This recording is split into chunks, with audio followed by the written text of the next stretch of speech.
The party never ends. That's what they told us, but after 4 years of waiting, delays, false starts, and teasers, the only thing that never ended was the rollout. I mean, Juice fans waited years for the album. I mean, years. And when it dropped, it hit like a flat Red Bull, dude. So, I mean, what happened?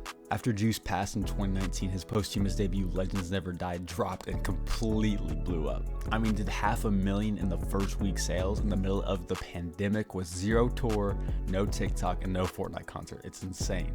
It was raw, emotional, and melodic, and it felt like the album he would have dropped, not some label Frankenstein, man. The Party Never Ends, on the other hand, was supposed to be different.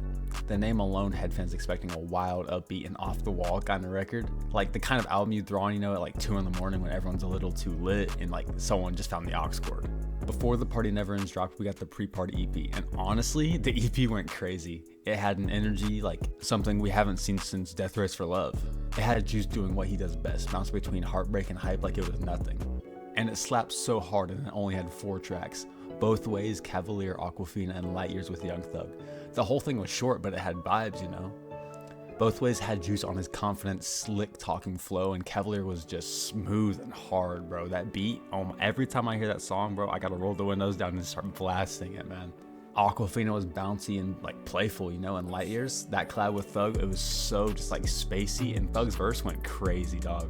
But what I'm trying to say is all of it felt polished and intentional, like a teaser trailer for a full-length project that was gonna bring that same flashy, high-energy late-night vibe. So fans were like, alright, if this is the pre-party, the actual party's about to go crazy. But then the album drops, and it felt like someone called the cops before the main event even started, bro.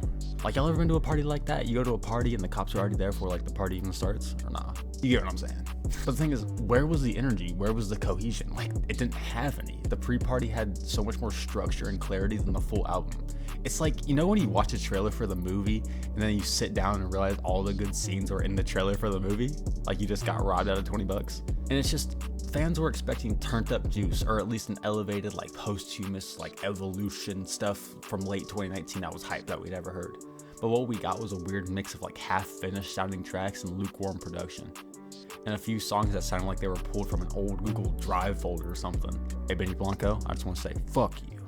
Anyway, let's talk about the delays. This album was first teased in 2021, actually 2020, and it didn't drop until 2025. That's longer than it takes Rockstar to drop GTA 6, bro, I swear. Also, why does that keep getting delayed too? I might make a video on that, because that's actually making me mad. Anyway, every few months there'd be a new teaser, a cryptic tweet, a blurry studio snippet, and whatever. At one point, fans were wondering if The Party Never Ends was a metaphor for the rollout itself.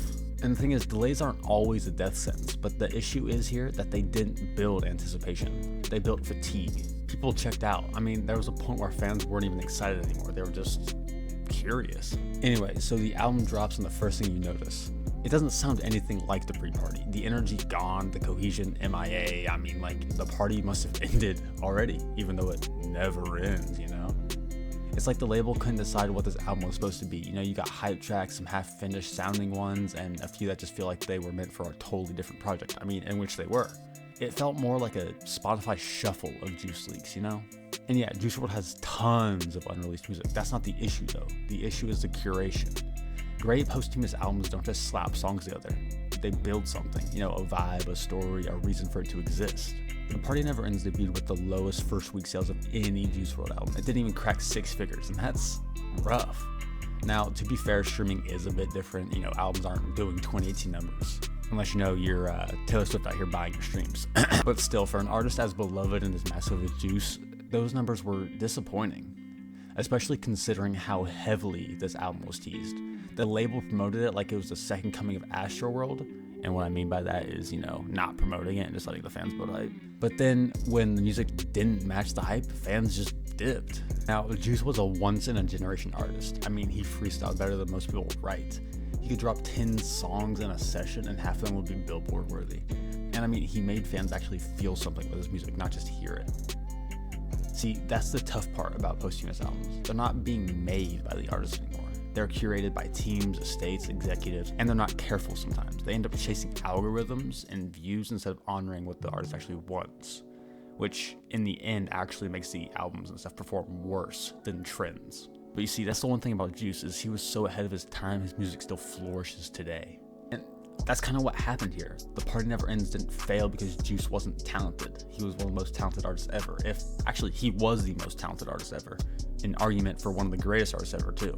It failed because it didn't feel like him. I mean, look, the album isn't unlistenable. There are definitely a few moments that shine. Some verses hit hard, some hooks stay stuck in your head. I mean, if this had dropped as a mixtape or a bonus drop for the core fans, it probably would have been received better. But when you label something as a final posthumous album and you call it The Party Never Ends, people are going to expect something big, you know? Instead, we got a lukewarm playlist dropped 4 years late. Oh, sorry, 5. The Party Never Ends was supposed to be a celebration. Instead, it felt like the label trying to squeeze one last stream out of an artist who gave everything while he was here. And let's be clear, one shaky posthumous project doesn't undo Juice WRLD's legacy. The music he left behind is still legendary. People still play it in their car speakers, their headphones, and there's people who still go to concerts and hear Juice WRLD music, even though he's not there. And artists like Lil Tecca and the Kid Laroi are carrying on his legacy. So yeah, the party might have ended with his album, but Juice WRLD's impact, that will never fade.